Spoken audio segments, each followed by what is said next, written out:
Alright, welcome to another game from the World Cup, and this time I'm only commentating, but Markus, our teammate from Germany, is playing with Jean-Michel from Finland. And yeah, I just wanted to provide some comment to that.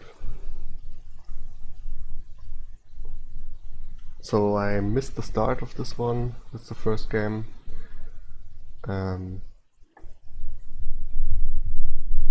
And they both opened with a C-hack, as I can see from the log. One of them has a junk dealer, so Markus already has an early junk dealer.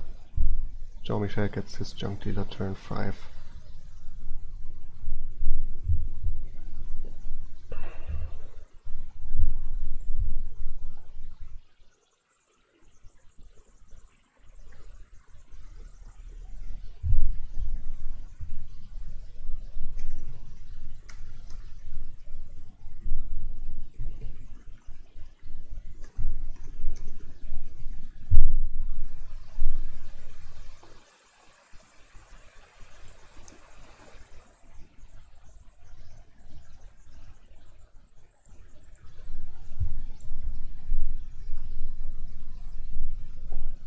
So yeah, they both try to get clean with junk dealers here and fight off the C-hack attack. And what else can you do on this board? You can build a Wild Hunt Fortress engine. You can get a lot of payload in one go with Windfall here, Candlestick Makers or Pawns for plus buy. Yeah, I wonder if it was even worth it to go for the C-hack, as junk dealer really fights that off really good.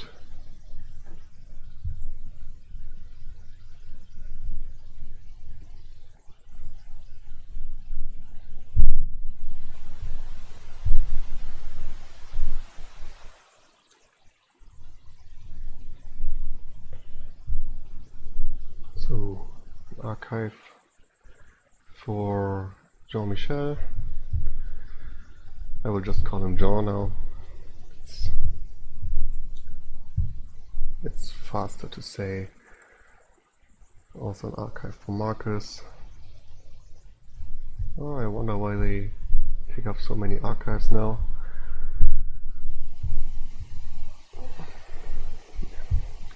I think you want to start on the Wild Hunts also very soon.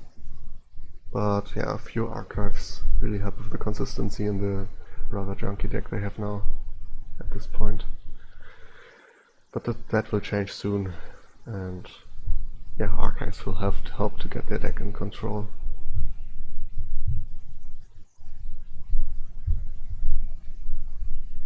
Yes, exactly. Archives really help the cycling.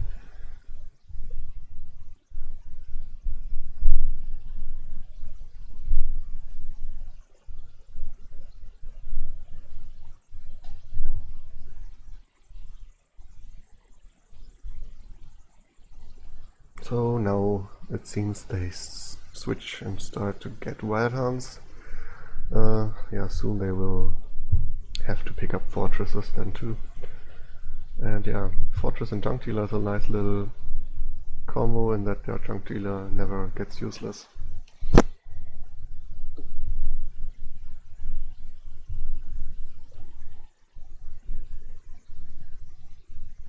This is a pretty awkward hand here for Jean. Not all that great.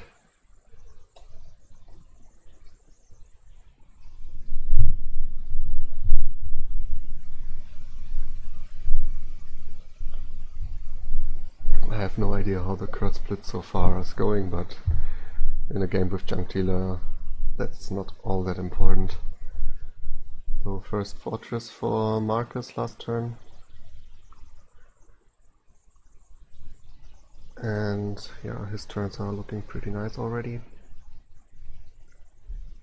Yeah, maybe you haven the fortress here just to increase the chance to collide it with Wild Hunt and buy another Wild Hunt. And he does exactly that. Yeah.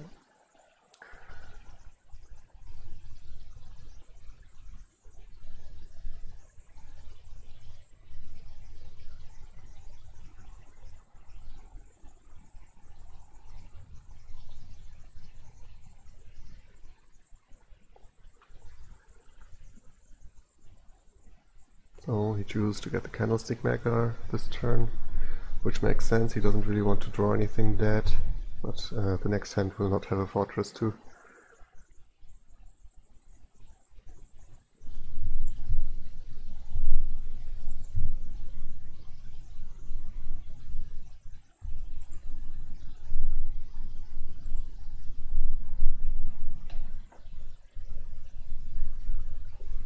So the first pile is empty, and from what I see, it seems that Markus is quite ahead in the thinning.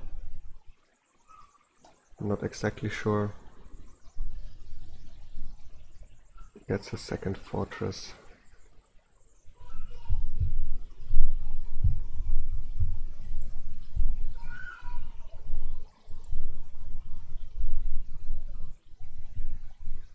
And yeah, CX are worthless from now on. And they probably soon will be trashed.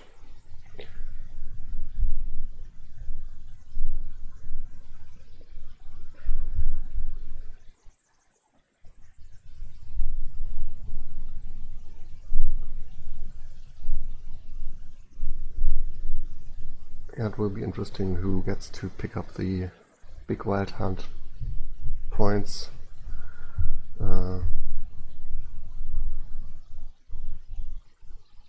And yeah, whoever does it is in a pretty good spot.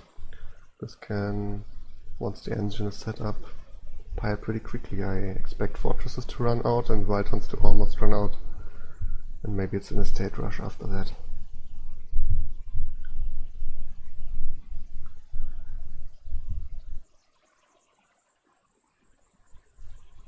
Whoever has the two candlestick makers here also has a little advantage in that he can potentially gain at 3 buys. I don't know who is the one with the two. Maybe it's Jean because he has more coin tokens.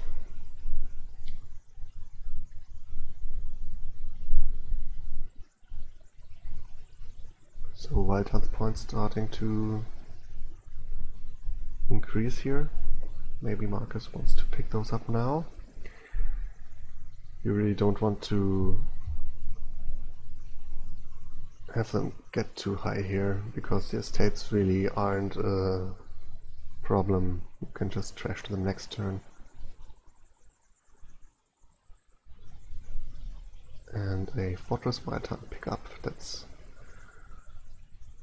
pretty good.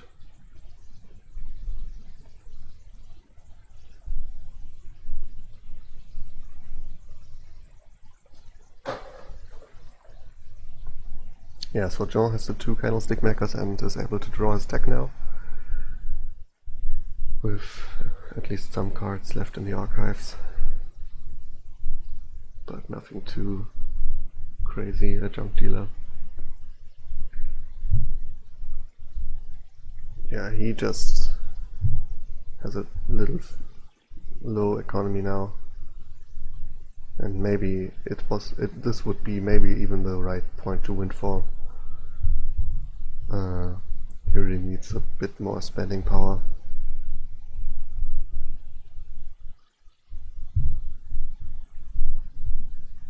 Yep, he does it.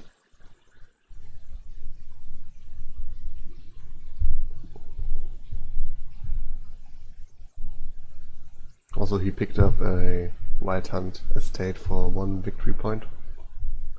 That's how much you don't want your opponent to get these points. And that's a pretty unlucky draw here. No fortress. I think he has not that many fortresses.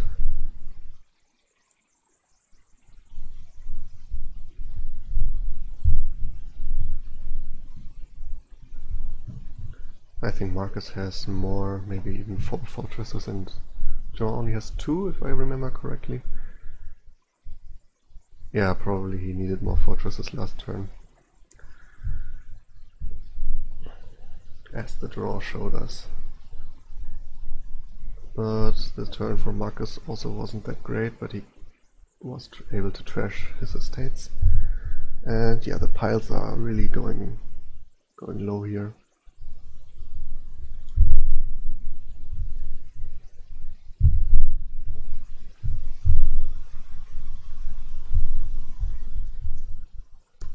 And one nice turn from either player could really end it here. Oh, that's really risky. 6 estates left, but Markus only has one candlestick maker and could play his wild hunts, of course, to gain estates, but then he sacrifices a bit of draw.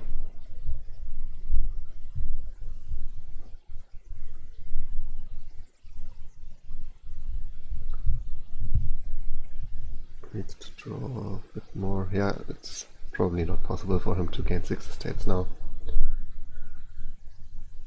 but he should at least pick up points here. This is ending very soon. Gain the candlestick maker for sure in the hand. Oh, he has a pawn, okay. Didn't realize, so that's a potential buy as well.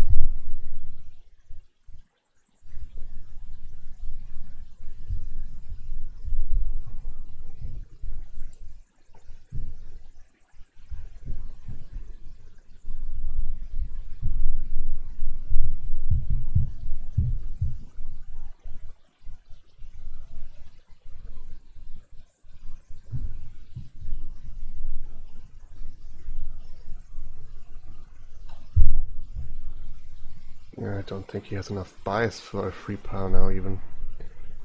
Could only gain 1 estate with the wild hunt and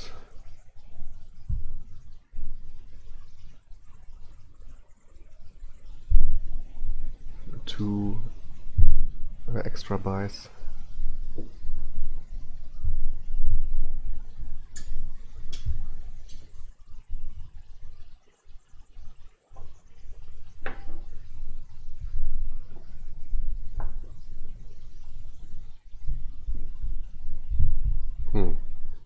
This looks a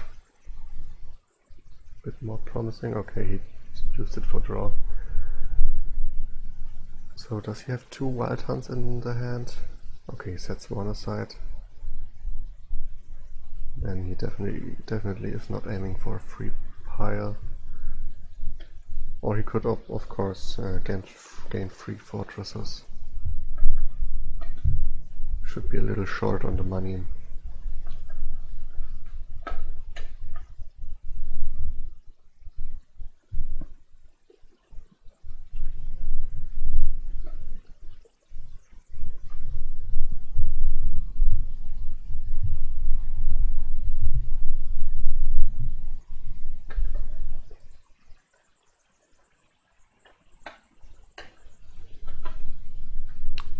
Gains the wild hunt points, which is correct, and the province. That's also fine.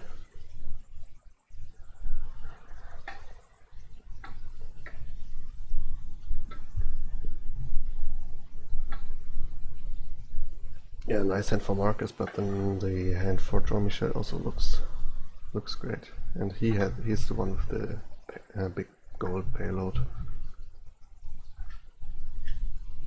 So maybe he can pull something off here.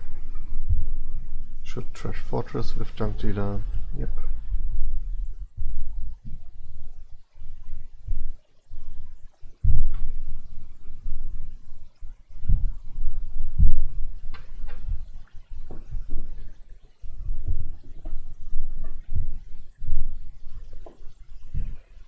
So the archives are pretty dead now.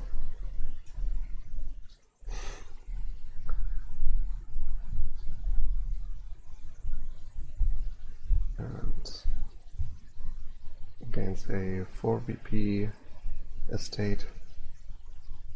Should probably also just province duchy, or double province probably. Or no, he has not enough buys for ending here. Otherwise 4 estates in the province would have been good. Yeah, double province is the play, and it's probably still enough for Markus here. He just needs to gain 4 estates and a few wild hunt points with it. should be easy with a hand like his.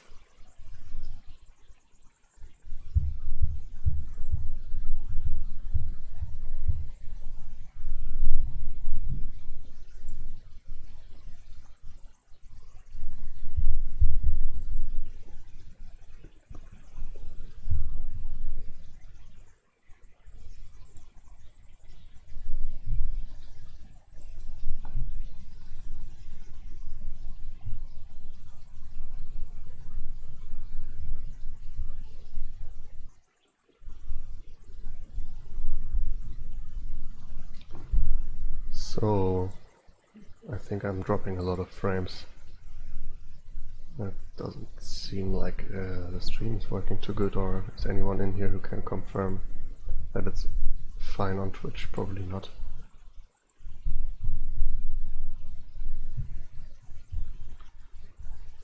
Yeah, this hand looks good. Markus should just have it. It's really bad to read from upside down. But he drew a lot. Can trash fortresses here for extra coins. There's no point in trashing coppers here. He has an extra buy, enough actions to play the wild hunts for points.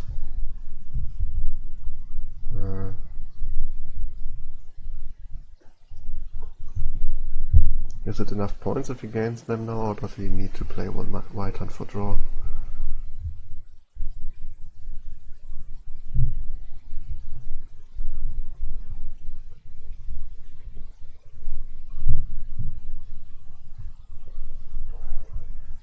He needs 6 points for a win, 5 points for a tie, and 6 points should be doable. Just keep on drawing.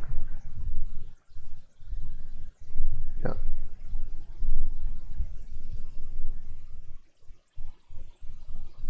Can even draw one more time, but could also just gain stats here. It's both fine. Yeah, I can play the wild hunt as a how's the card? A baron here. But just buys the estate and wins by 1 point.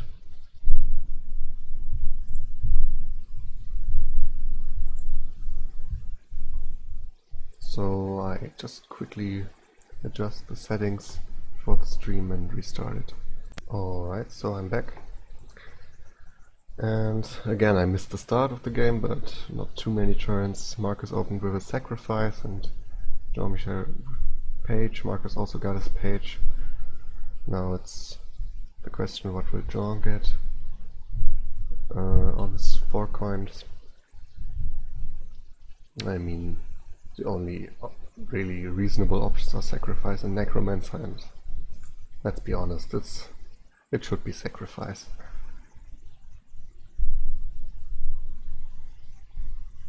So what's else on this board? I mean, we have Lost Arts, which isn't really needed if you go to get to champion, but maybe you want to get it earlier.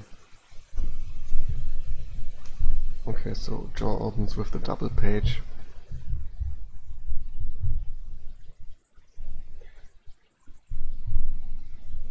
And yeah, you can really get a huge draw engine here with rebels and hunting parties. Probably hunting parties first until you get to your champion, and hunting parties really should help you do that.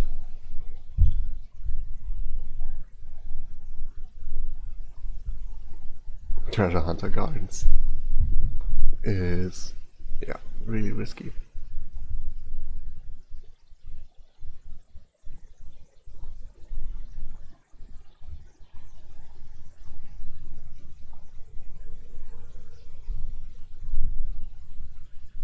Markus got himself a necromancer, and I can see it doing some work here. If you use sacrifice maybe, or even grave robber.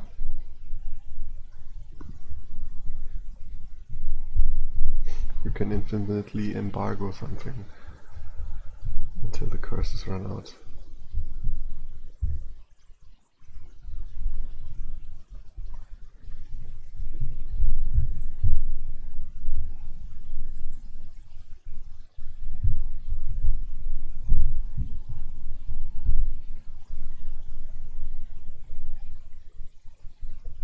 Yeah, you can gain the zombies from Grave Robber.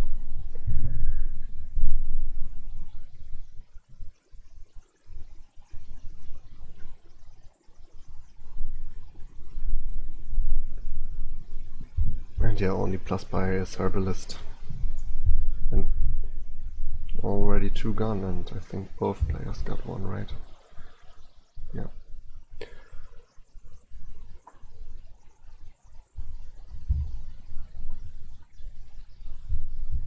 Jean-Michel didn't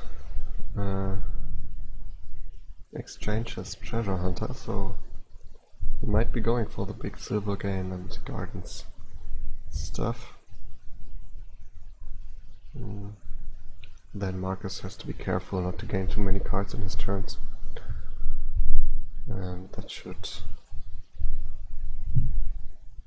put this strategy into place. Huh?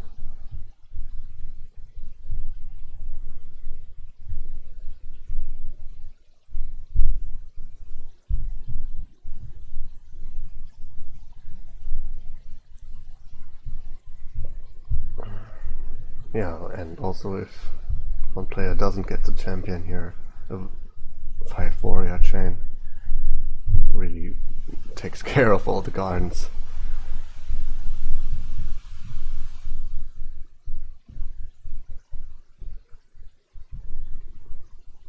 So place Zombie Spy.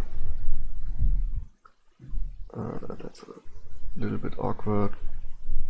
Top deck. He discards it just to increase shuffling and pick up something else.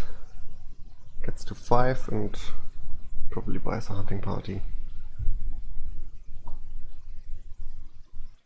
Oh yeah, rebel. You rebel a few times, top deck all the gardens. Nice point gas back. And then you play your warriors. So the gardens player really needs a champion. So you have to upgrade one time to your treasure hunters.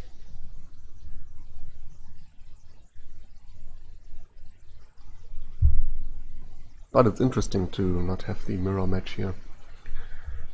Let's see how fast the piles can run out. That's probably the only chance to end it quick.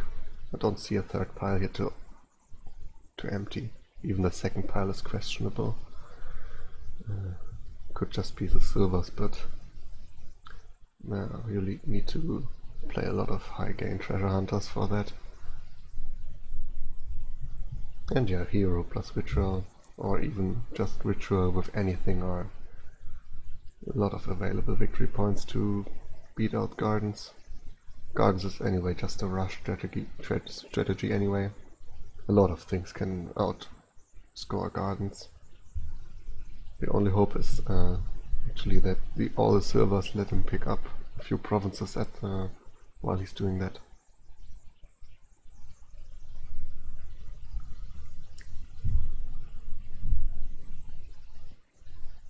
Yeah, Markus gets a second sacrifice. Wants to get thin.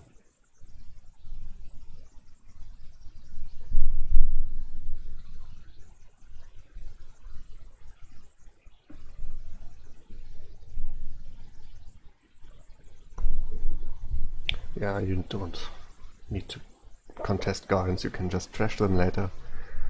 No problem. And the hero is in hand for Markus. Gets his champion soon, and yeah, should buy some rebels.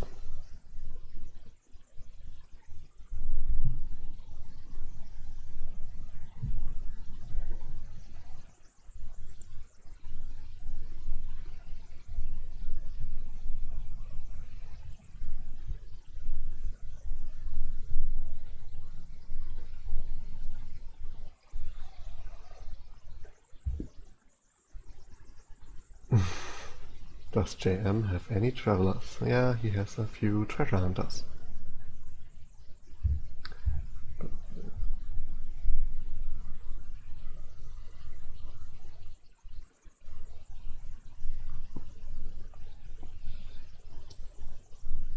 Oh, and the champion is already in play. That was quick. Hunting party really did his job there.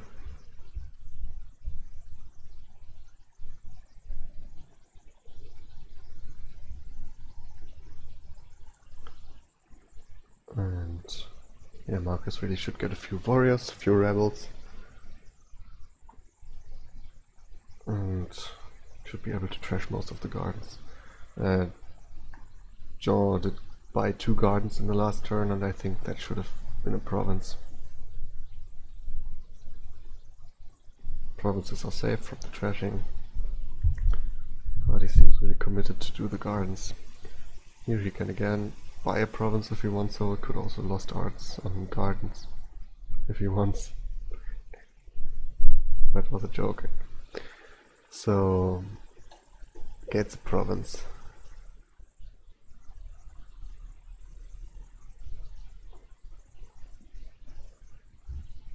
I mean, if the gardens are trashed, you could potentially get them back with Grave Robber, but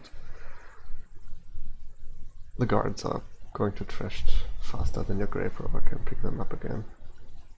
That shouldn't be the problem. At the points, yeah, the points look quite impressive at this point, 27. But then hands like this happen and Markus has a lot of time to catch up.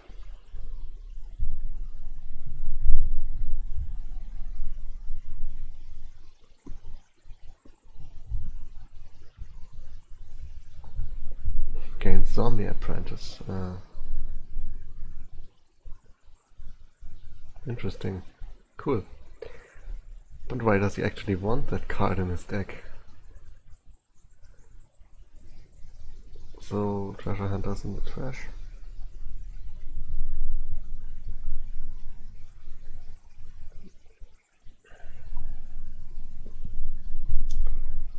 John buys the embargo here. Will be interesting what he embargoes.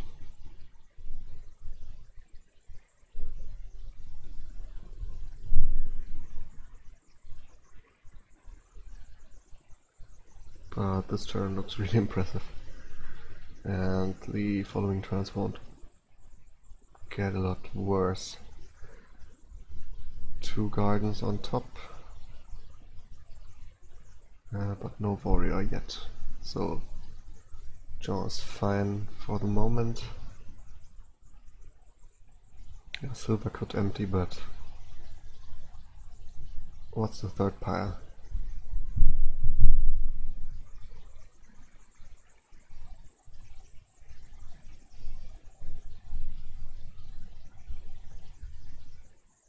Trashes the herbalist. It's fine, Necromancer can just play those. And yeah, the problem is you can't get the warrior anymore because the treasure hunters are empty. So he needs to pick up the treasure hunter from the trash and play that again. Could just do it this turn if you want.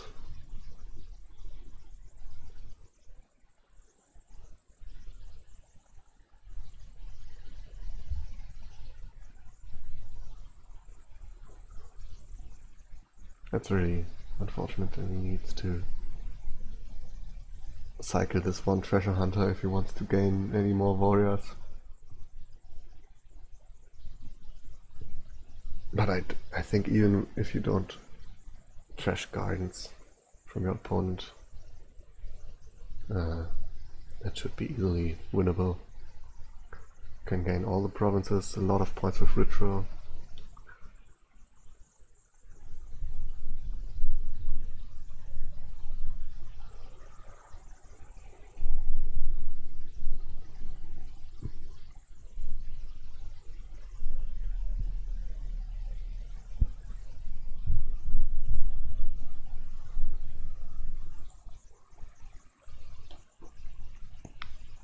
So he's really thinking about what he wants to grave robber here.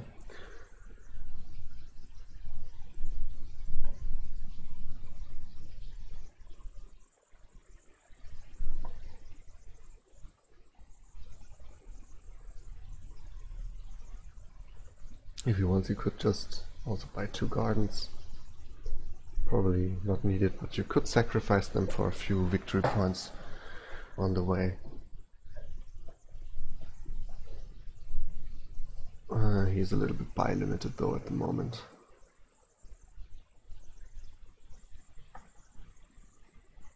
Two provinces would also be interesting.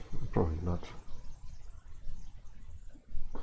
Probably not the best thing, but maybe that's even enough to win.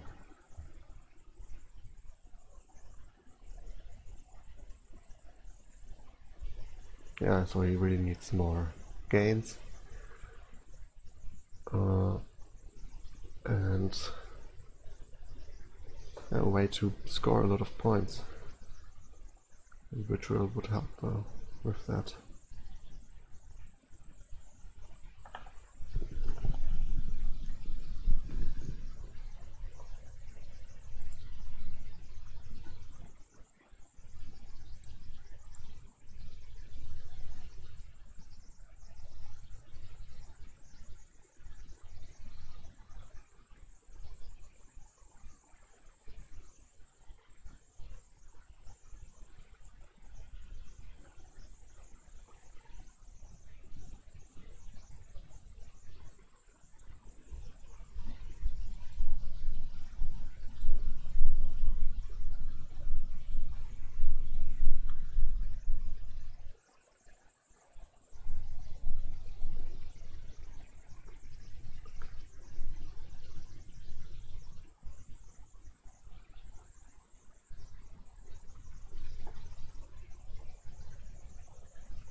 So the next turn for Jean isn't looking that great. Markus gains his gardens, the last one at least,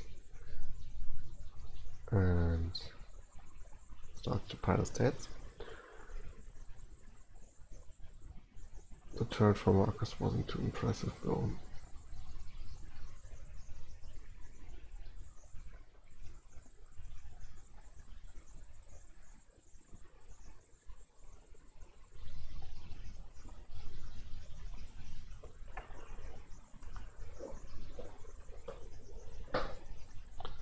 So he has one warrior in the deck now, and should probably try to get more than those.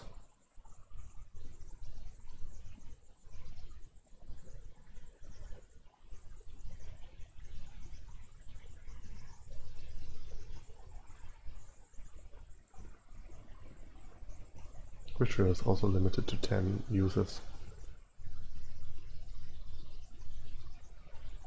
So a little more than the province or colony pile, but it isn't infinite. And actually, when the curses get low enough, Jean can also just ritual and use it to pile.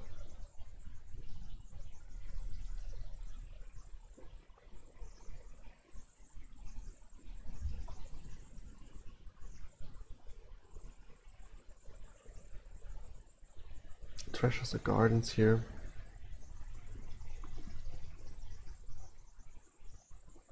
Gardens are worth 4 points or 3 points now. Probably at least 4.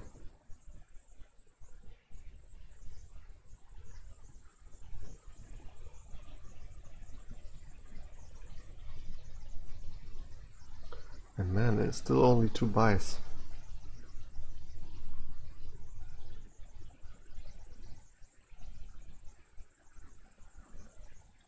Spends one of the spies on a page. The next one maybe on the herbalist? No, on the province, okay. Yeah. You can pretty easily get 4 provinces next turn, I think.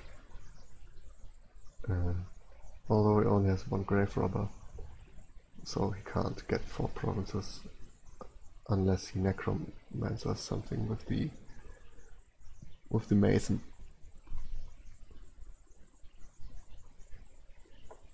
Or John buys the province. Okay, first you embargo the province and then you buy a province. That's It's a really good plan. You have to rack up on those purples.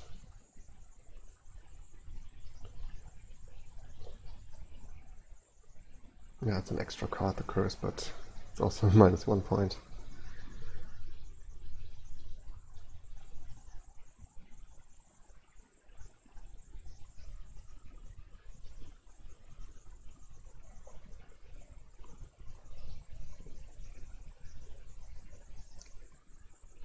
Wow.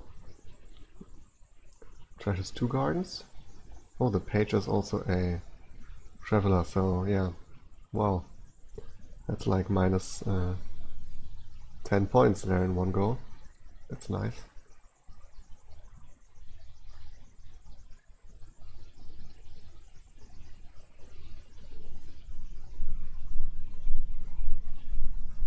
Sacrifice, trashes the necromancer. Really wanted to keep drawing here. What else is in the trash? As a herbalist.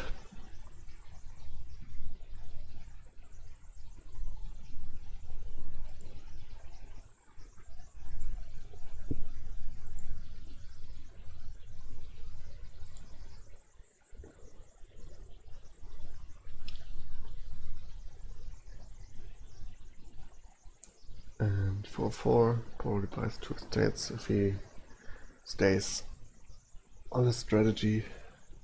I mean, at this point, can't even switch the strategy. So the 2 estates make sense.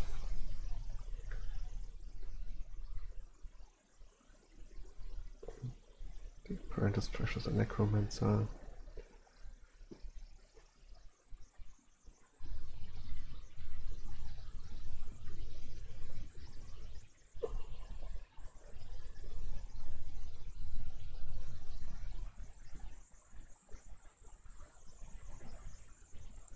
Grave robber in the trash? No. So he could try to draw a grave robber. Well, he doesn't have a 5-cost action left then. So no triple province here, but he's still very fine. Again, trash the gardens.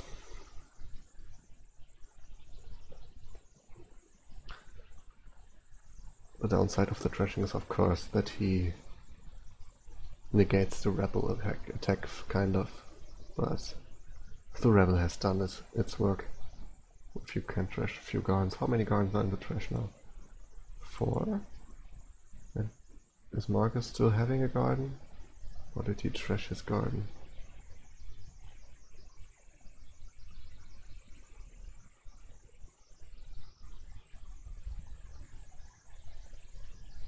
So gets a province and another rebel. That's fine. He was a little bit lacking a draw, and this turn looks not that great. And John has a province in hand, so if Markus starts again and John can province. Huh. Against a zombie mason. Why would you want the zombie mason in your deck?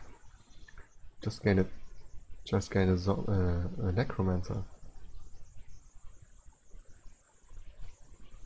The necromancer is just better.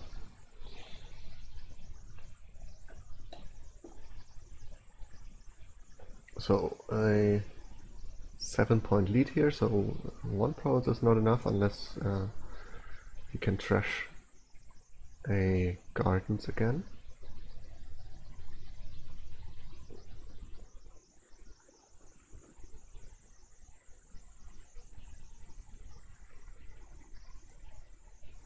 Sacrifice on the mason. Could let him draw on here.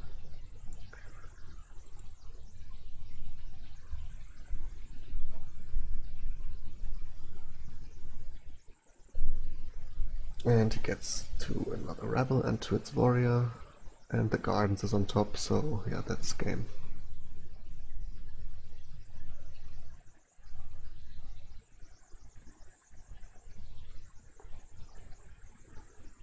just play the warrior here. I wouldn't even play more rebels before I play the warrior, because then there could be something like 2 estates also in the reveal, and then you can order it in the way that the gardens doesn't get trashed. But it didn't matter here.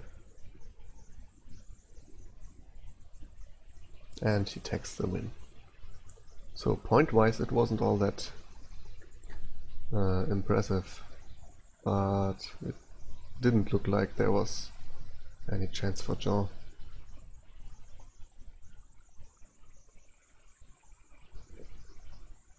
So here we are on the 3rd game, and didn't adjust the win count.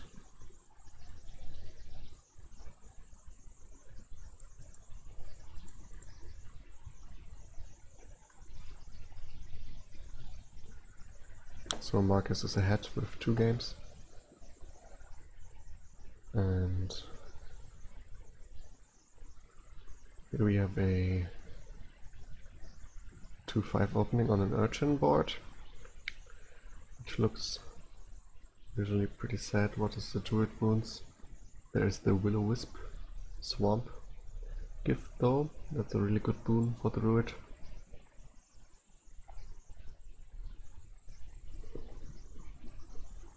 So at least you can open with that, and what do you want for your 5 though? I mean, 1 petrol isn't that great of an opening. If you draw your druid and your other action card's dead, and festival plus petrol isn't really a consideration until you are trashed down. So Markus goes for the double urchin, doesn't want to increase the risk of not colliding with the sea hack.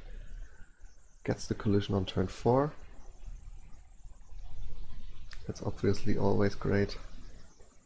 And even the urchin attack here really hurts.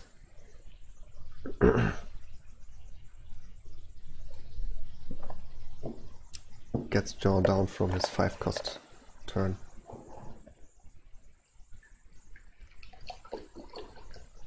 If he even wanted to 5 here, just gets another urchin.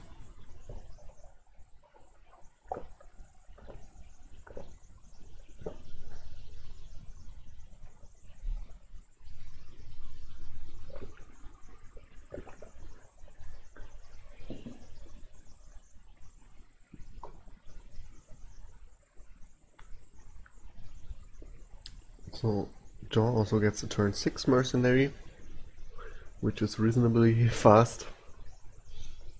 Also has a mercenary already turn 7. Did he get another mercenary earlier?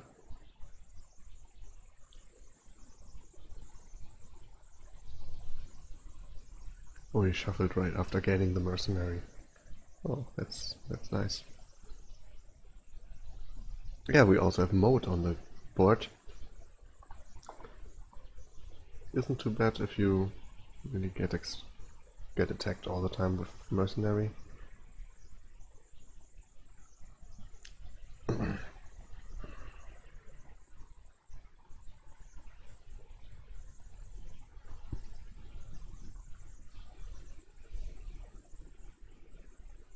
Nice festival mode engine. Okay, he really goes for the festival mode engine here. I don't think you should really invest too much into that. With will-o-wisp the modes are pretty good though. How many wisp are gone? Only 2 at this point. I mean, the other boons aren't really great.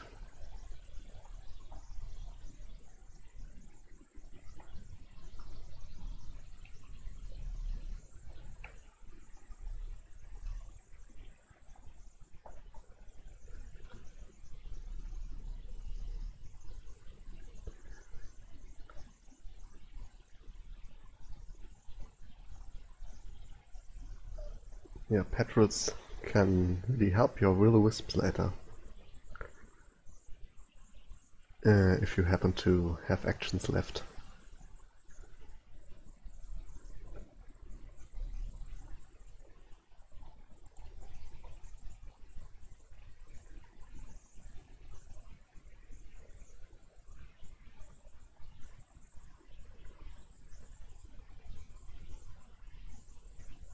So Markus decided to get the Moon's Gift here.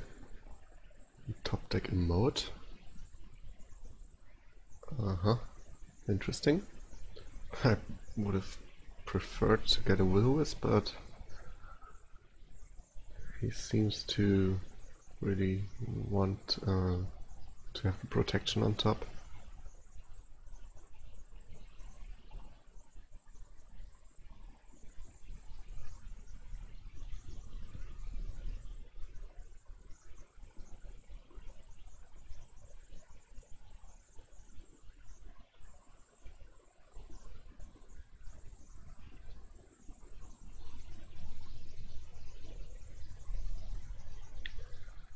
So yeah, at least Markus draws something to trash. Otherwise the mercenary would have been pretty unfortunate. Gains a second mercenary even.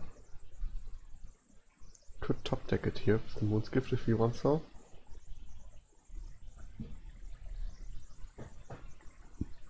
Could be a consideration. If he does it, yeah.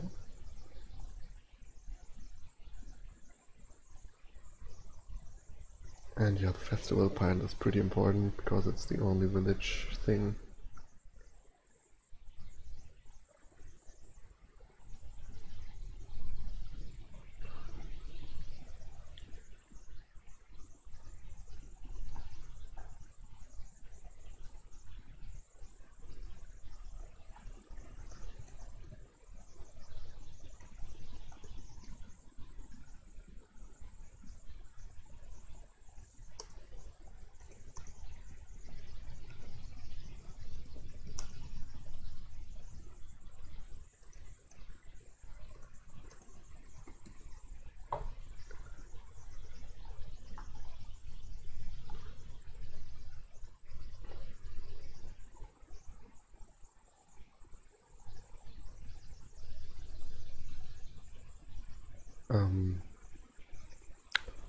Yeah, I mean, both players go for the festival mode thing so far. First patrol here by Markus, and I think you want a few patrols at least.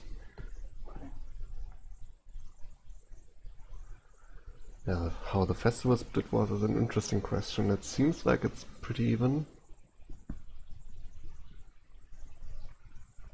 If one player has more, it's probably Jean.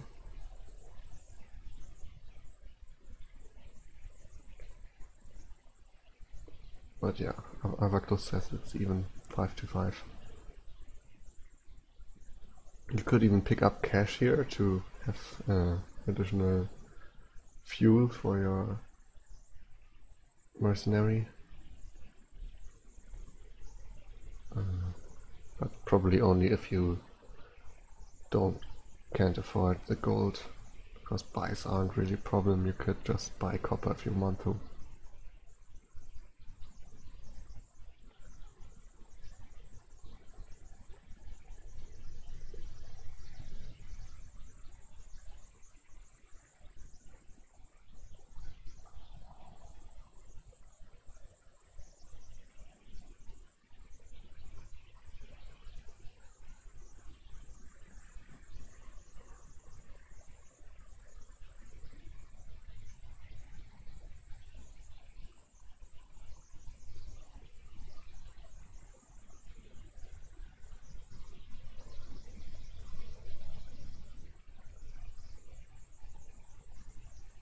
The sages are interesting. Is Jaw the only one with sages, or does Markus also have some?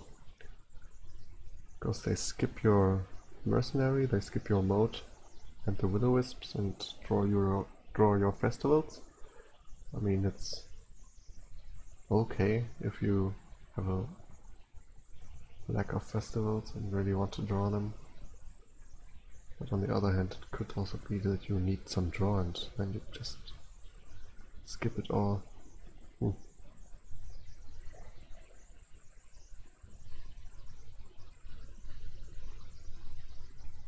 Two sages for both, so yeah, they both went for it.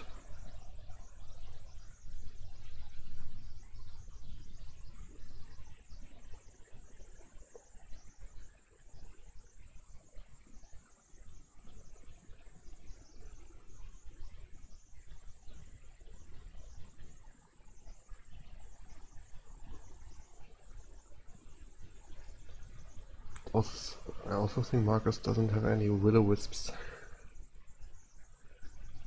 And Markus did get a cache.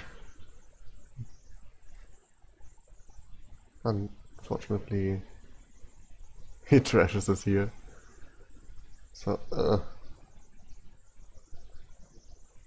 don't really like trashing it. Probably just end your turn, and he had quite a few coins this turn anyway. Come on, gain yourself some will-o-wisps.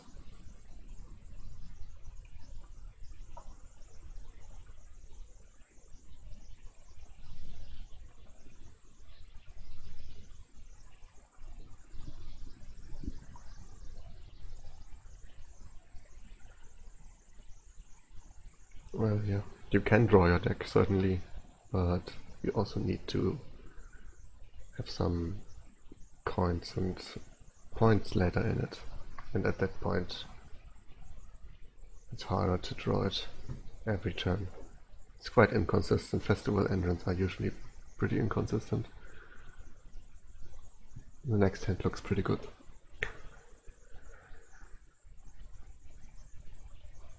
Buys another urchin. Yeah, well, wants to attack every turn, I guess.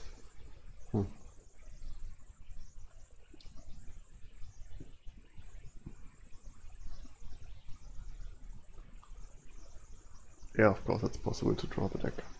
It depends how much money you want to have in your deck.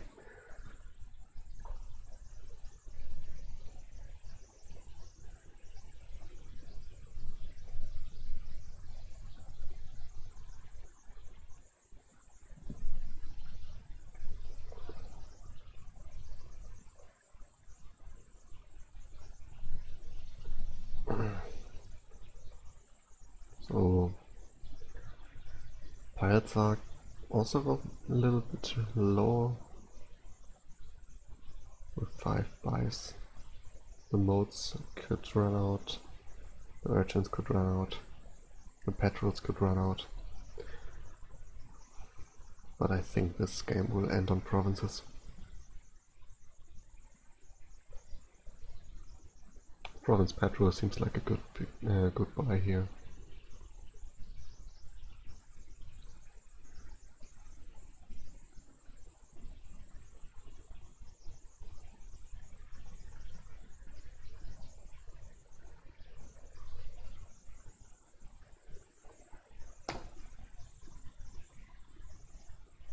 So yeah, here he can order his deck in that he picks up Festival with the Sage, and it still doesn't look that amazing then. He would have to play Mode for draw, and it seems like he just sacrifices the turn and has those cards in the next turn. Top decks the Mode again.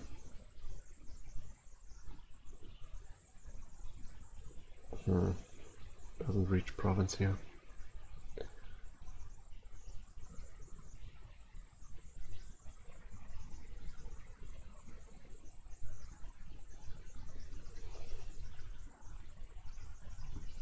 Yeah, here you can use the will-o-wisp thing, draw the copper.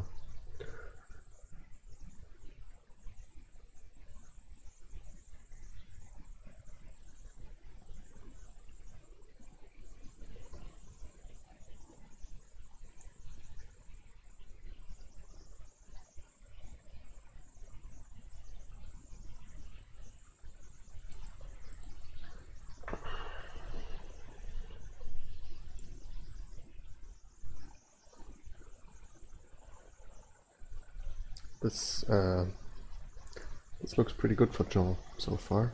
Will be double provincing here if he wants to. Or could just get one province and continue building. But double province also seems very reasonable. Because yeah, you can only build so far with your 5 festivals, your actions are somewhat limited. And anything else doesn't really help.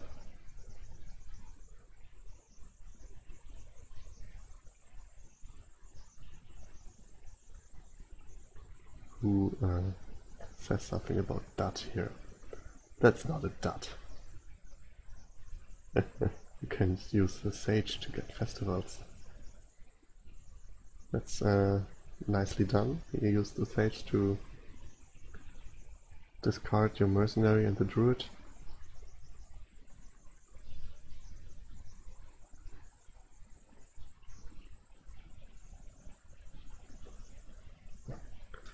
And yeah, now it's the turn ends, but you can buy a province and something.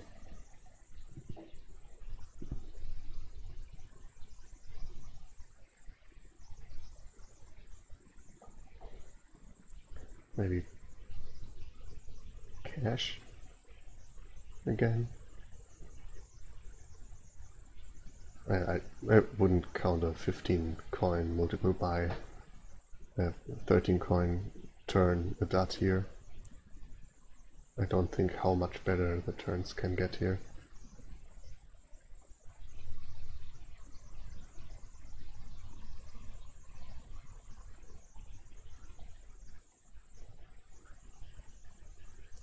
So that does seem more like a dot, and the more unfortunate thing is that there are 4 festivals now already out of the shuffle. Picks up the beggar. That can be nice for a late game economy boost. But it's also another terminal, and both are pretty valuable. But he already has 4 provinces. And that makes him look very good for this game.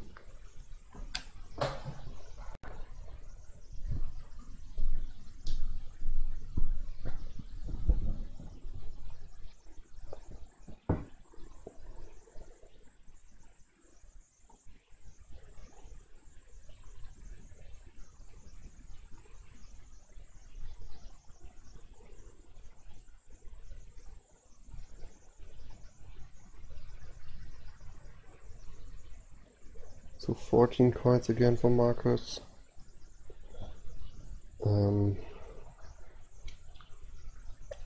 Yeah, 1 province for sure. No? Yeah, province duchy. Seems reasonable.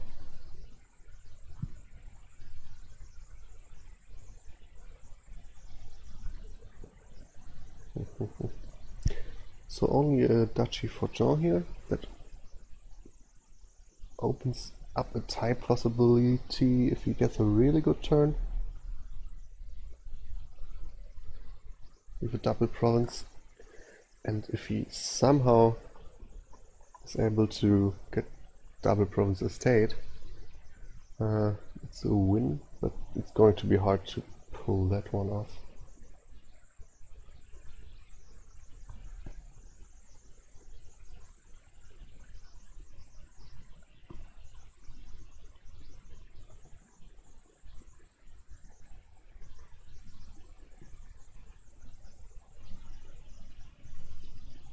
The will-o-wisp can be a lap here. And then he uses the sage effectively to discard his moat and druid, which he really doesn't need in his hand. That's nicely done. Just trash the mercenary, and I wouldn't trash a copper here. Just trash the moat. Come on. You have to risk it here at this point, he's so behind.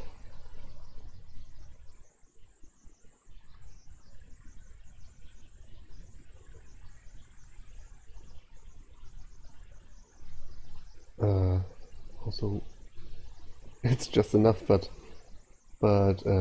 Wind's Gift over just playing Petrol seems interesting.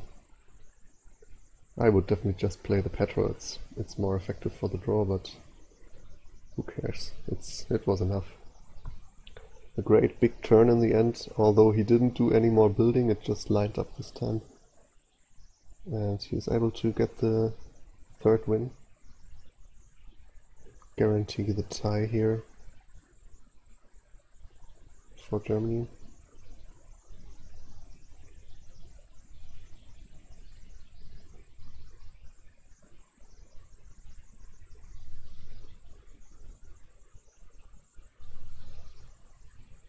So, we have Ambassador and Remake. We have also Inheritance, which is usually interesting with Ambassador. And how much estates do you want to give your opponent? Probably you want to give him as many that he never reaches Inheritance.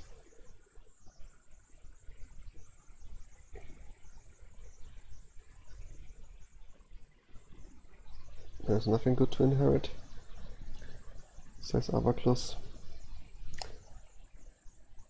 Well, yeah, dungeons can be kind of nice, but you don't really need to do that.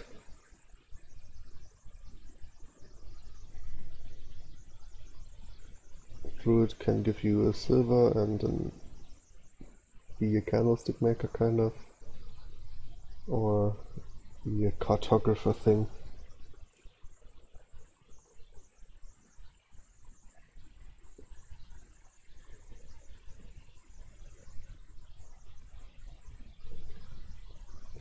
You can go for dungeon tunnel. And when you are a little bit thinned down,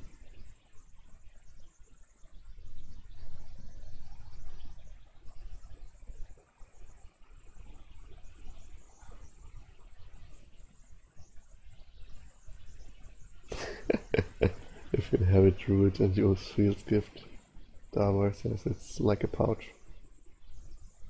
And Jackie asks if that's good or bad. And everyone just says bad, that's bad. It wouldn't be that bad if there wasn't an opportunity to trash your estates, but you can just get rid of them here. And that's so much better. Yeah, the only reasonable inheritance thing is dungeon. And it's probably not worth the 7 coins. Unless you are really, really thick and have a lot of estates, which they probably won't be.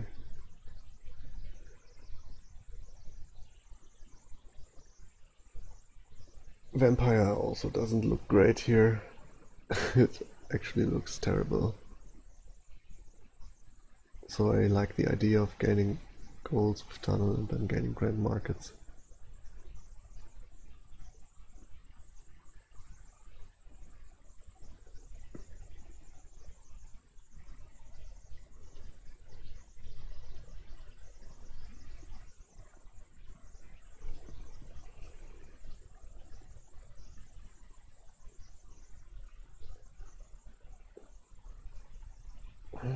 So Markus has 9 cards left in the deck, and we will soon see how many cards Jean has left. What? He discarded his ambassador in his pouch. I don't get that. I really don't get that. You could just at least attack him. If you really want to buy the tunnel. That was a clear misplay in my opinion. Anyway. So it seems that Markus is a lot thinner here.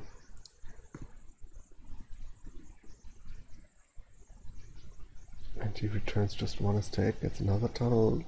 That doesn't seem right. You really want to be thin, and 1 tunnel is probably more than enough to get you a few golds, and that's all you need to get the grand markets. So yeah, I think Markus plays this one better.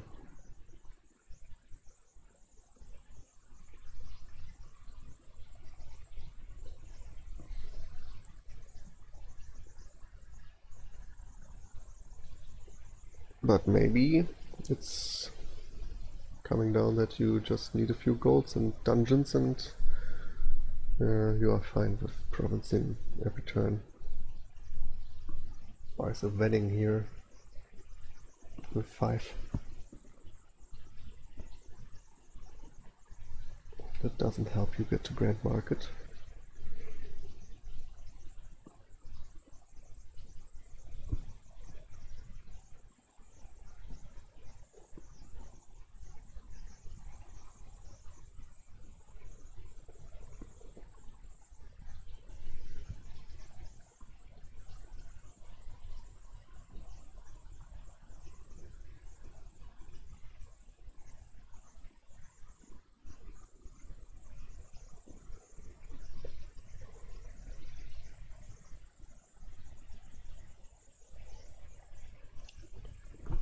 Now gets to send over another copper, gets a second Grand Market. He's already on his way to a solid deck.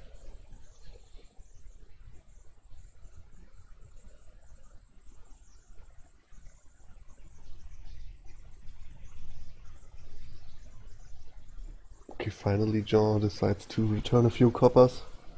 Probably too late at this point.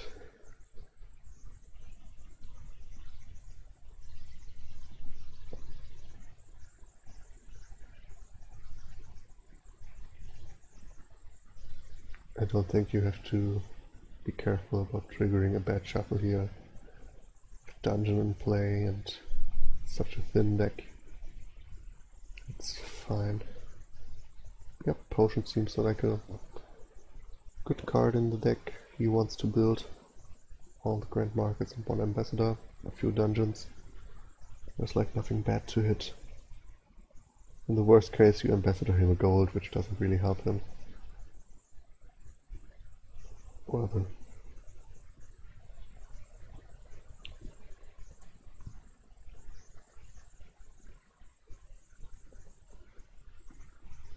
I should try to get rid of this estate here.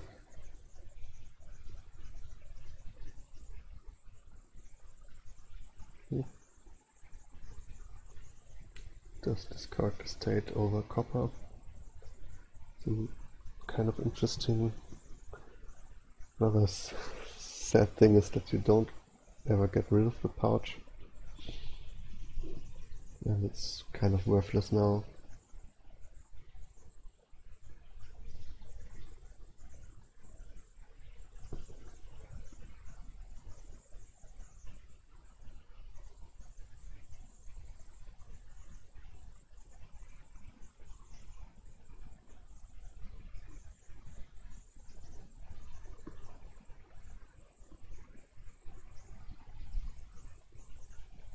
So what's going on?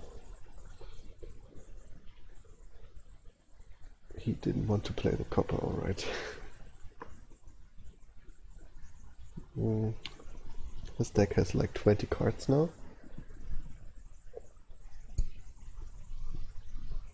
I think his only hope is like go hard for the provinces and hope for the best. Pressure Markus a little bit.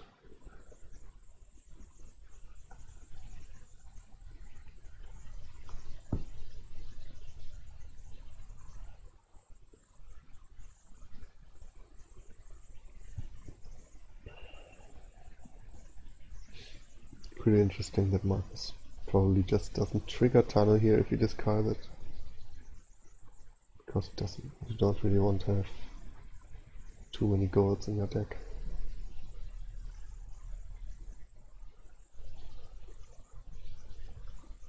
Let's see. But probably it's just fine to get another gold.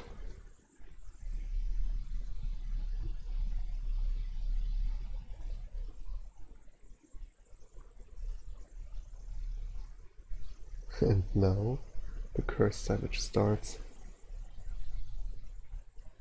I don't think that's needed actually, you can just keep on giving 1 copper over. It's not like copper curse are that much different. But yeah, the minus points are kind of nice.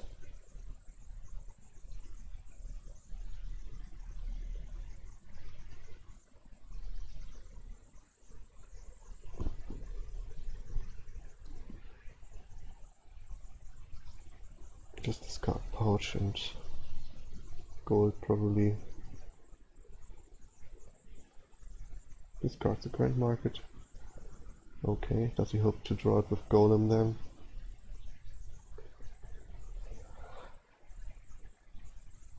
Yep, he draws 2 Grand Markets. So Markus did find the key to increasing your hand size here.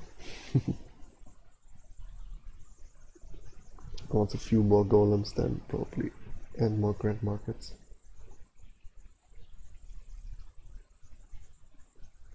Yeah, exactly for it's so convenient, it's exactly enough Grand Market Golem. 2 Grand Markets Golem.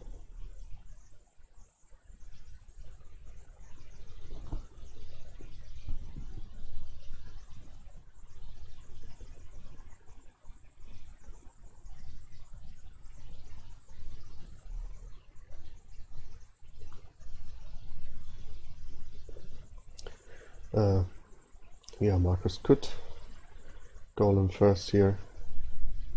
There's no risk that he gets 2 terminals. So I mean, it's fine whatever it hits.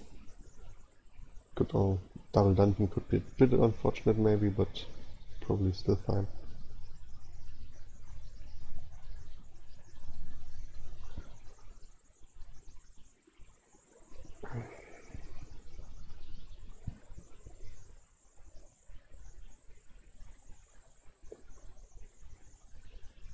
So definitely we'll get the last Grand Market. Could just start with the provinces. Could also just get another golem. And a province.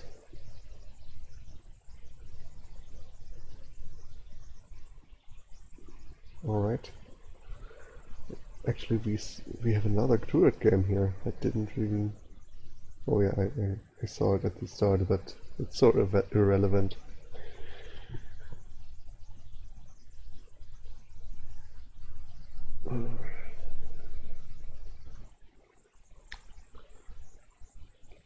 That's like a really nice turn for Jean here.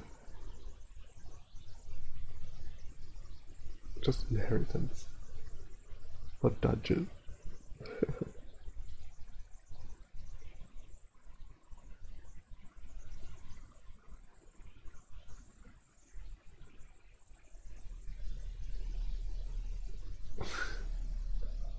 Next hand is a dot.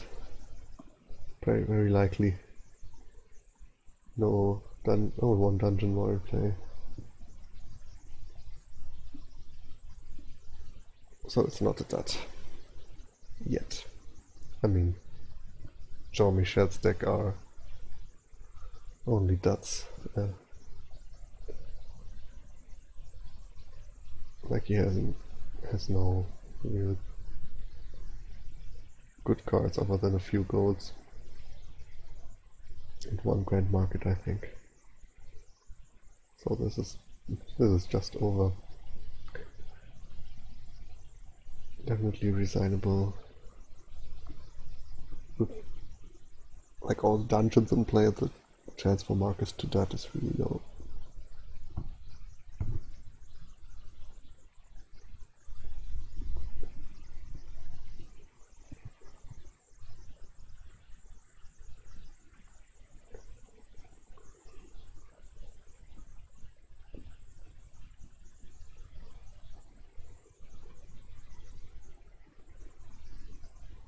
Could also just pile out on tunnels and dungeon maybe? How much does this cost? It's 15 plus 12. So 27. Now it's just 24, so it's doable next turn. He did get himself a golem, a dungeon, and 2 provinces. He had 23, right? I think. Yep. So it was a little bit short of the 3 pile. It's not like he needs that. Could just go for like ambassador dungeon over and then easily go for it next turn.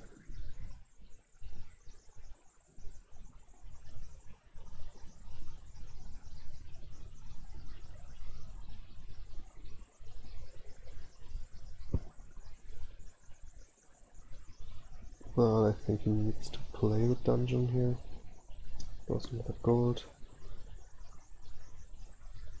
Like if he ambassadors a tunnel here, he did discard it, but if he discards potion instead and ambassadors tunnel, he would also need 21, which he just has, so that would have been a pile out.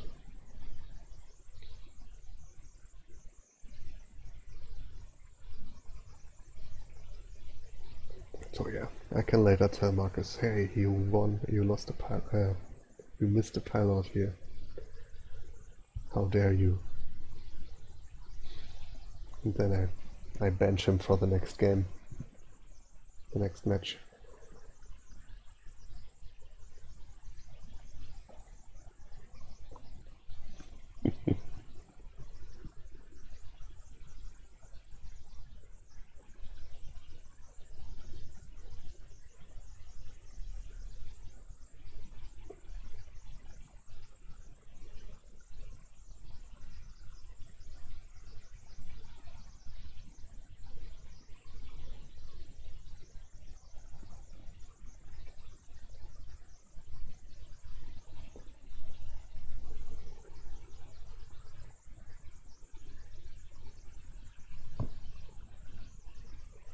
Too many golems. And it's over. I mean, this was resignable a few turns ago, but it doesn't seem like Joe likes to resign too fast, which is fine. We have more to see then.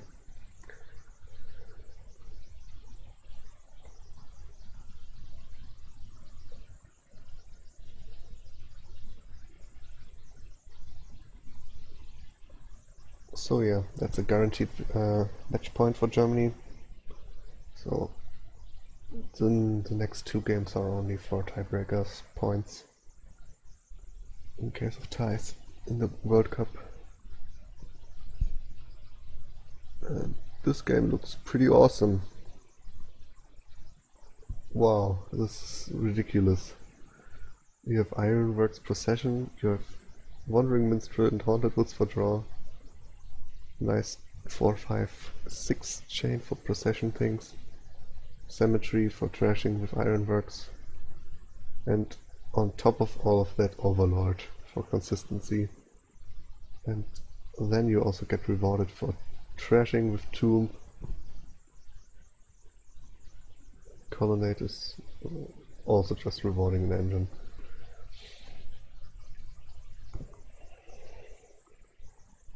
So yeah, this game, this board is pretty awesome.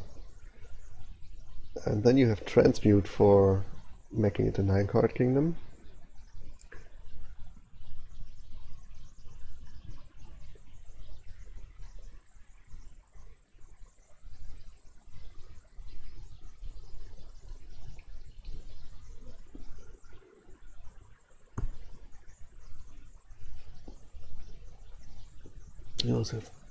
You also can gain 1 ghost.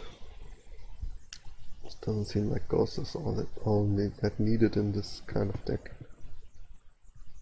There's also Courtyard for draw, which is also good enough. Because it's cheaper, you can pick it up with ghouls easily later.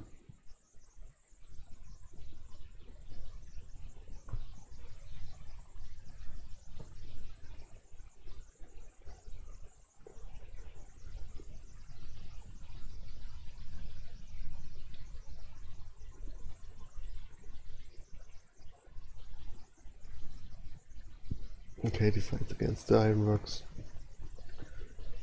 Plays Haunted Woods with its overload and buys. Oh, buys nothing because he repays the debt. What? Oh, he just repaid debt last turn and took 8 debt for the overload.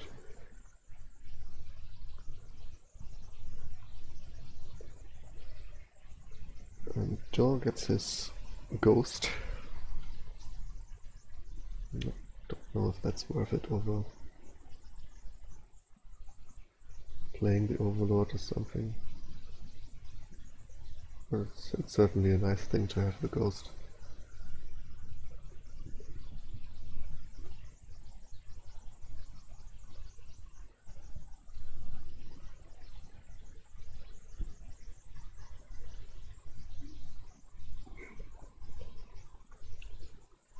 Yeah, you can definitely play Procession Ironworks. I don't know if there's any pile out loop in here. You usually need a little bit of draw, direct draw on the 5 cost or something.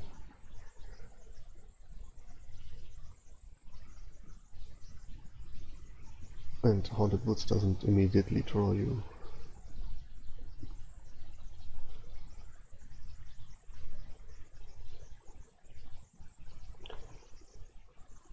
Interesting.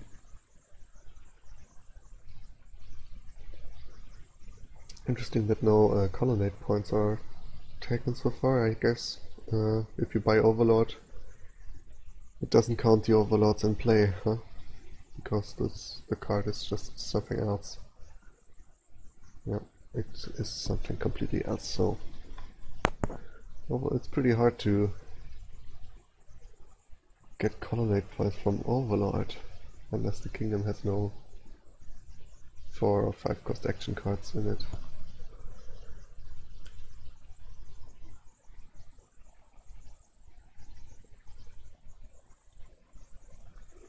Don't get why they are playing, why they are buying only Overlords. Guess you want to get to goons as soon as possible. To start attacking, to start getting additional gains, and courtyard minstrels.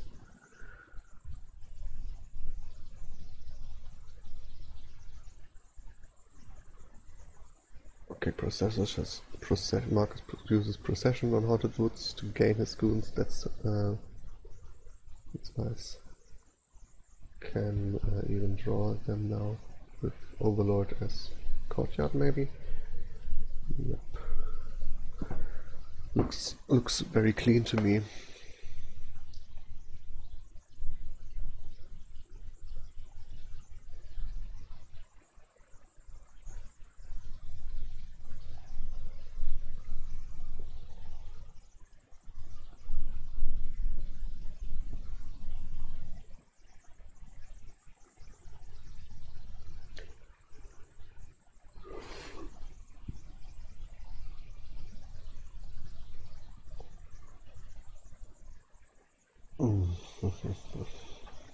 Kind of a sad turn for Joe here, but the next turn is actually it's nice. Next turn for Markus is also very nice.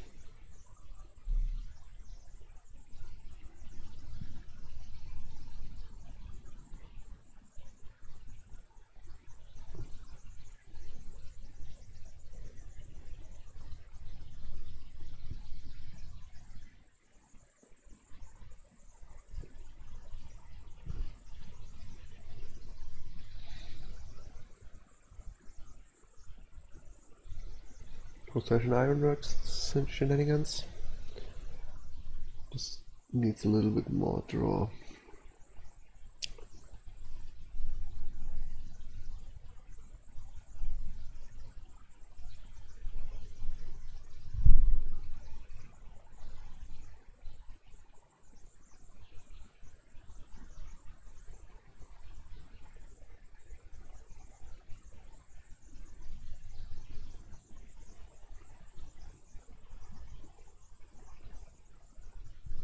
Yep.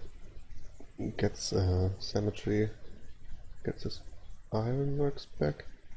No, gains another Minstrel. Does he have Ironworks left then? Well, unless the top deck card here is Ironworks, which it isn't, it's Hollywoods. He doesn't have any Ironworks anymore, other than the Overlords.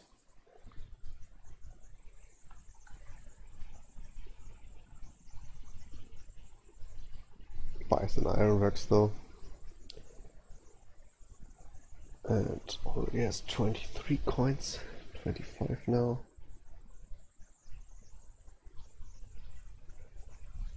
Points, I mean, yeah. But points really don't mean a lot. What means anything is how much goons your deck can play every turn.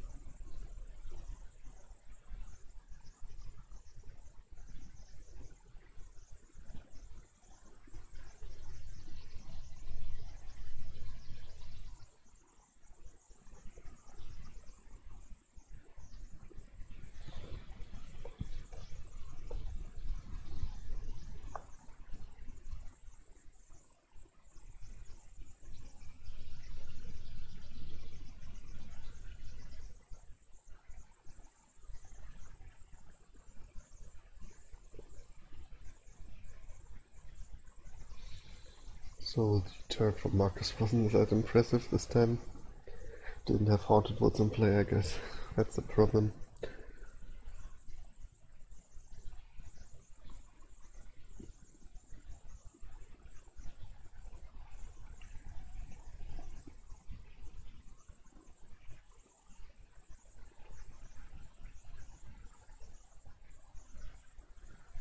Yeah, so what is he planning with all those processions? You need some Ironworks or something here. Use it to gain Haunted Woods.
Night card and Haunted Woods interaction, yeah. The problem is you can not play Ghost when you want to buy something the turn.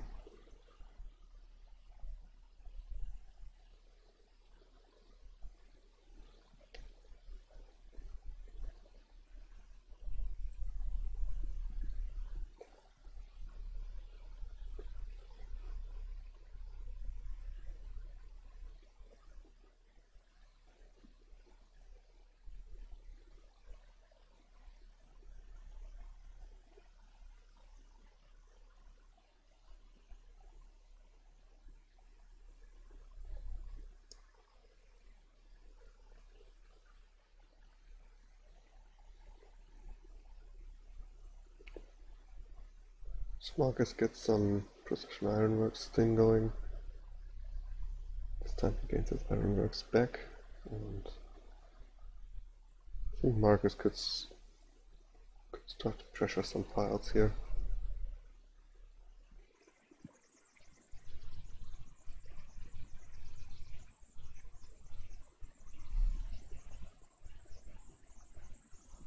But also could just buy more goons and a courtyard here. Oh. He gets a bit of draw. Also gets all the remaining colonnade points. I mean, not that they are that important, but it certainly makes it harder for John to catch up if Markus is more focused on the pile out here. Oh, and that's a lot of draw in turn.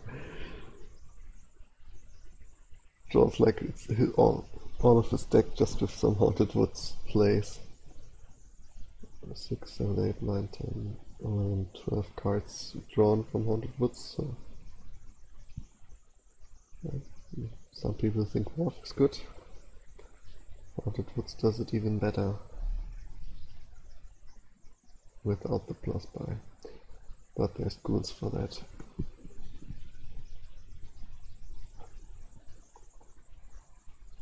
And is piling out possible here?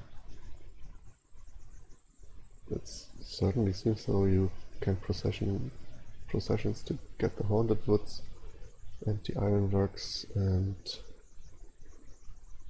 the Cemetery. That seems actually very easy. Just procession on the Ironworks is fine. Yeah, it seems like he's also going for that. That is certainly piling here.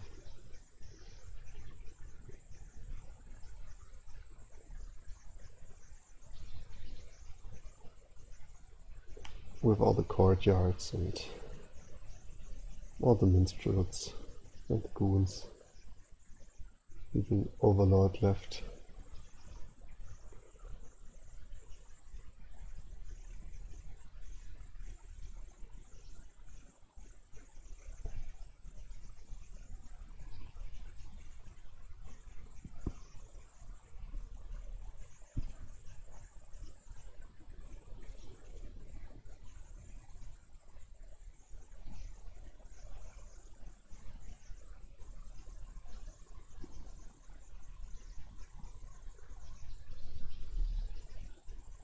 So yeah, very well played with the pile out here, and overall the game nicely executed, and that's 5-0. Great performance from Markus.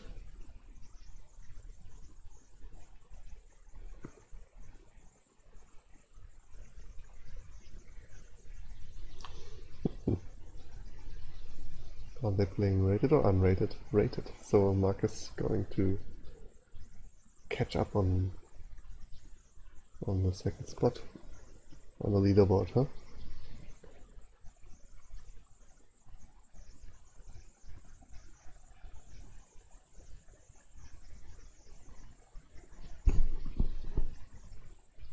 Yep, he's on third place now. 0.4 levels needed. So it's not in this game. But anyway. Markus just bought an Overload with 2 coppers.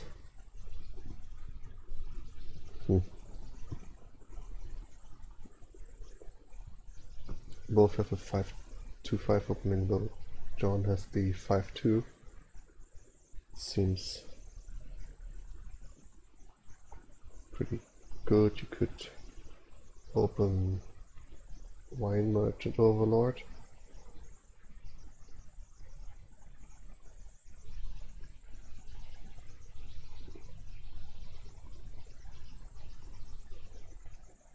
A single Overlord opening is interesting to me. I mean, yeah, the other option would be to get a Hamlet, I guess, or nothing, and well, Overlord is probably better than nothing. And well, it didn't really matter that they split 2-5. Just I would get an ambassador here as Markus.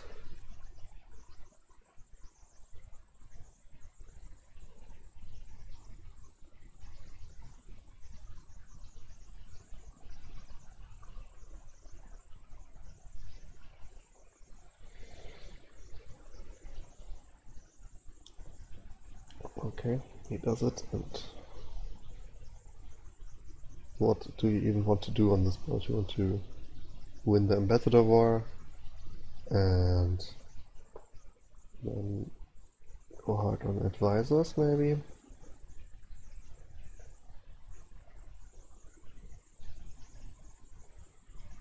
Go for some plus buys and a quarry, but that's all kind of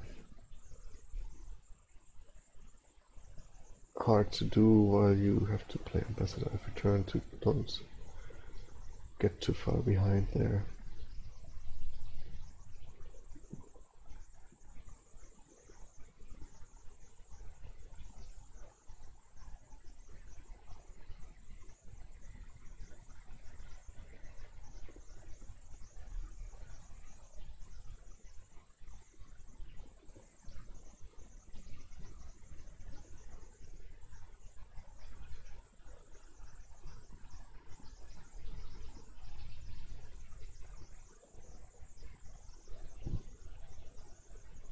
Okay, well, Markus goes for the quarry thing, and it's fine, most likely. I mean, getting all the advisors is just too good.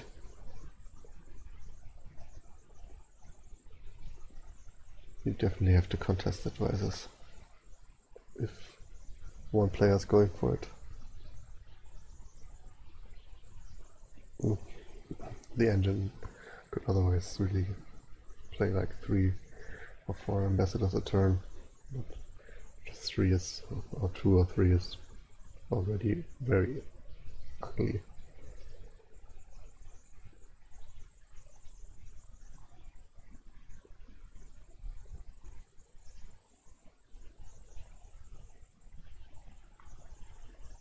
So Jean's deck is just 2 overlords and 4 coppers now.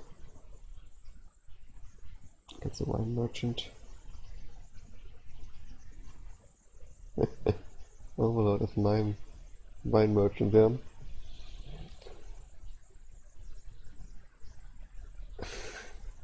You never get that back, but I guess you can do that in the last turn, yeah.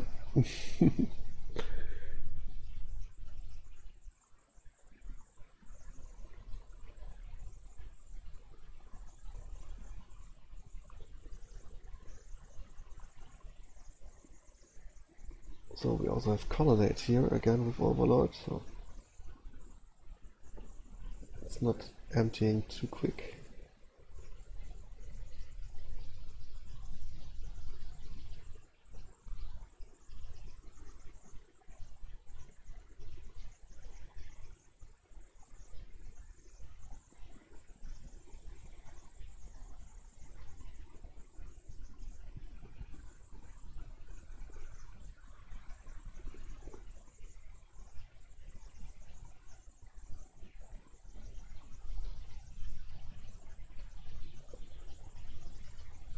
I'm going for Mandarin plays here. Also has Wine Merchant played out. And goes for Quarry plus Advisor. So now his Wine Merchant is not in the shuffle anymore.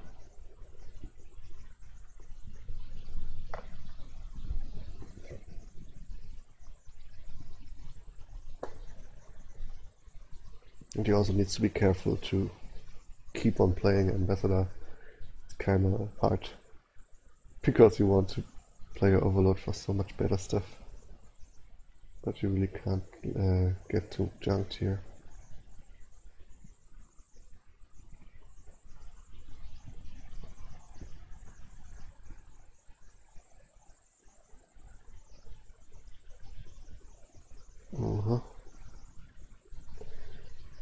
I would have liked to keep one copper by another advisor, but he wanted to get an enchantress instead.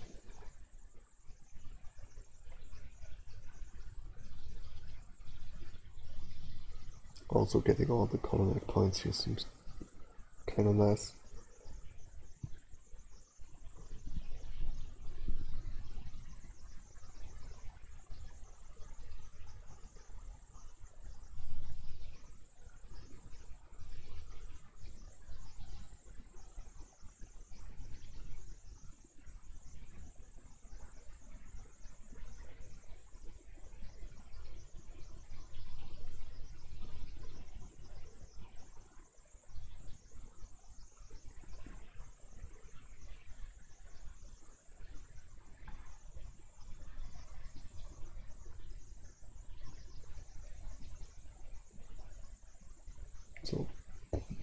Stacks up on the hamlets.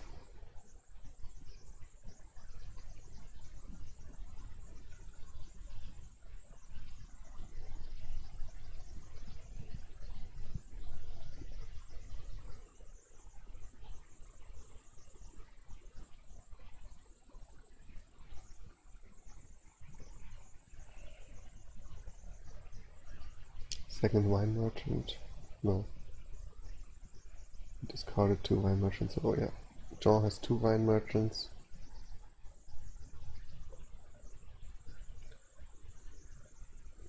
It seems to me that he scanned for payload too early. Now Markus has his deck nicely under control. Can play ambassador every turn and should now just get a little bit of economy, I think.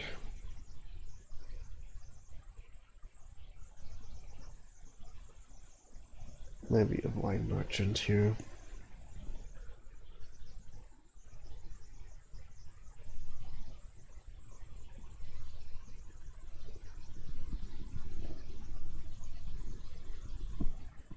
Oh, yes. Debt left? No. So could buy the wine merchant. Could have also just played the Overlord as a Mandarin. I think I would have liked that a little more to get the coins this turn and buy some advisors or some more stuff.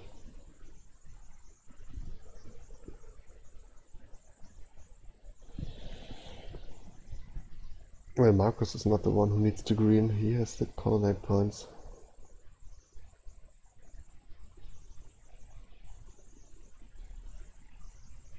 Markus starts getting more ambassadors. And he didn't get any more economy. But he can overload for Mandarin to get a little bit of that.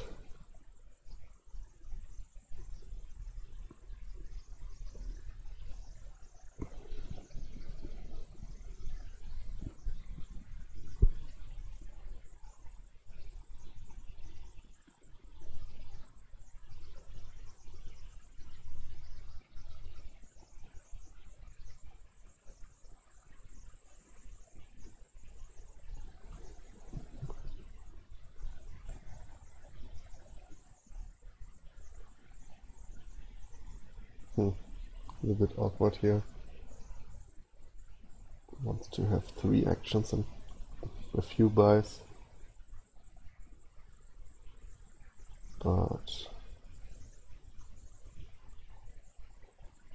then he has to discard something better than copper.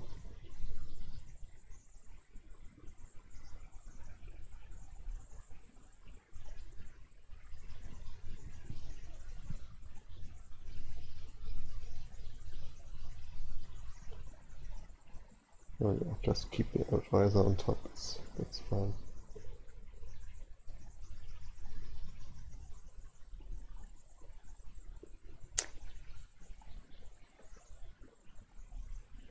There's another enchantress. We didn't have a buy, right? That was the problem.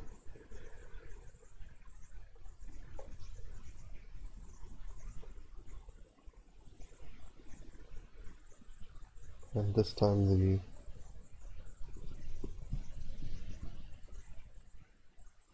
enchantress also really hurt.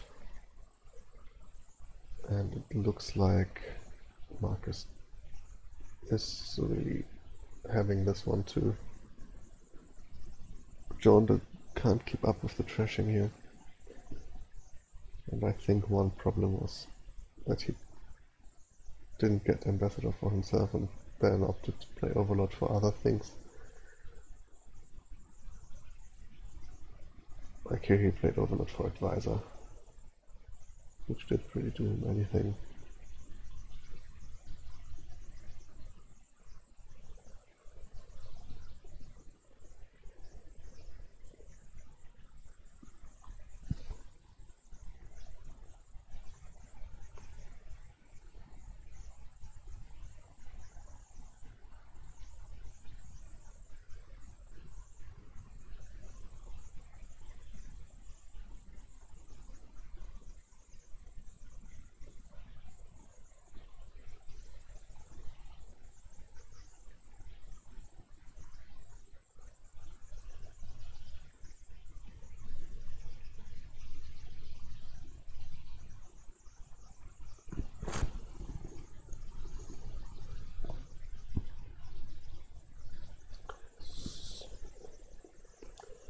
Markus could also start getting patricians and then empty the pile, get the Emporium victory points and end the game on piles.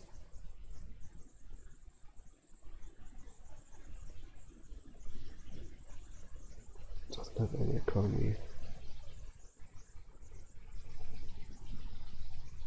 Just go, come on. Why don't you pick up the free patrician? That's just weird. Oh, it has one debt token, okay, so it's not really completely free. I still would have liked for Markus to have a little bit economy in the deck. Just a little.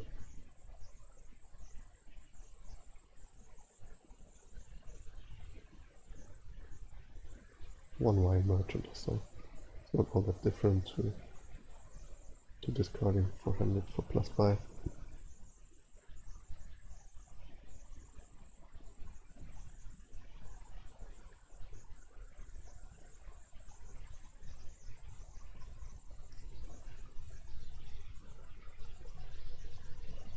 I think he doesn't even have a card that Magician can pick up.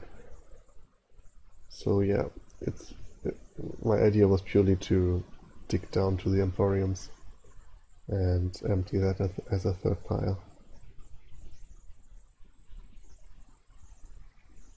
But I can see why he's not doing it. The one debt token also hurts in his low economy deck. Nope. Markus doesn't have a wine merchant, or does he now? Not completely sure.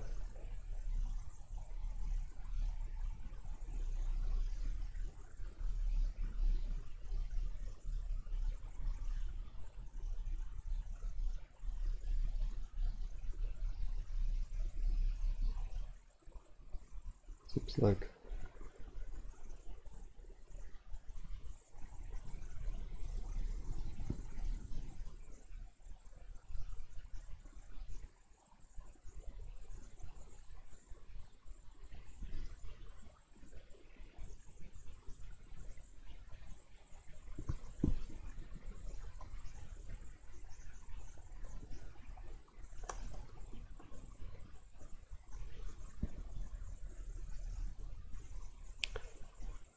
So now 2 piles are empty. And yeah, still no economy in the deck other than Overlord. He should probably consider playing Overlord. Oh, he did play Overlord as Mandarin. Okay, that's fine. Then he did consider it. Has he bought a second quarry? No, John has 1 quarry now.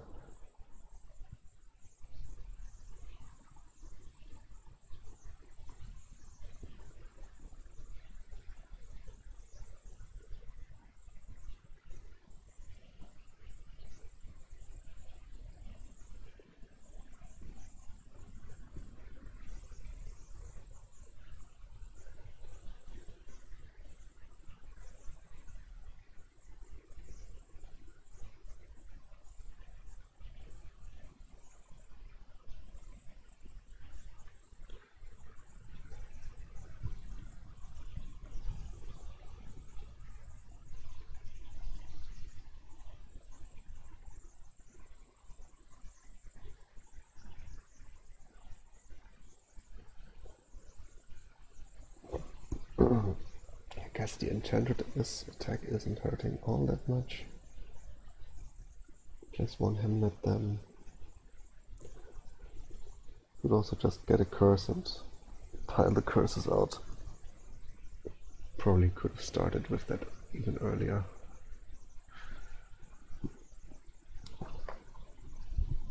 Oh no, John even helps him lowering the patrician pile. So that's really helpful.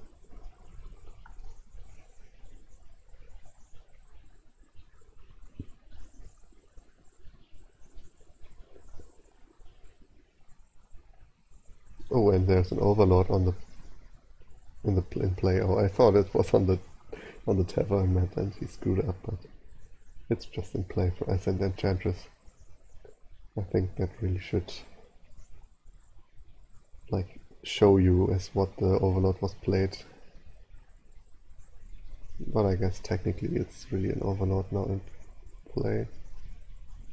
What does it say? Until it leaves play, so no, it's an enchantress. So the play area really should show you enchantress here, not overload.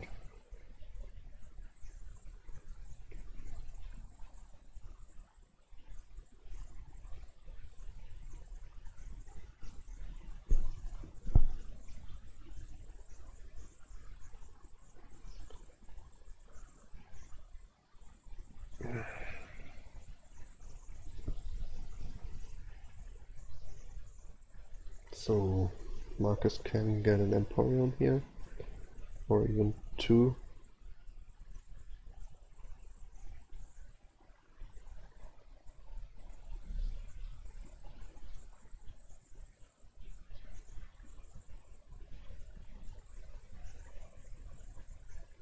I guess that's like the best option, and then he can easily end the game next turn. Could have even returned a copper here. Not that it matters too much, but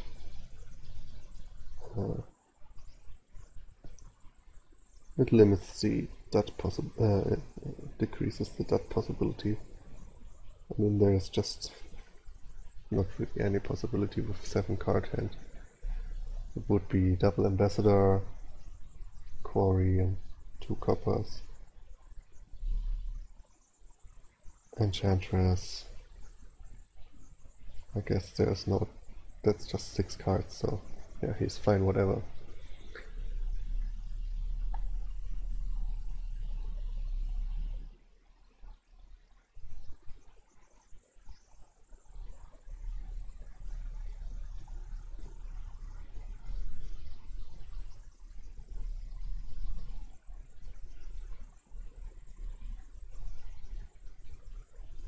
Okay, does it in the easy way and just ambassadors and paragons. And picks up the 6-0 sweep. Impressive, and congrats to Markus for that. And yeah, thanks everyone for listening, and enjoy the league final later today. Goodbye.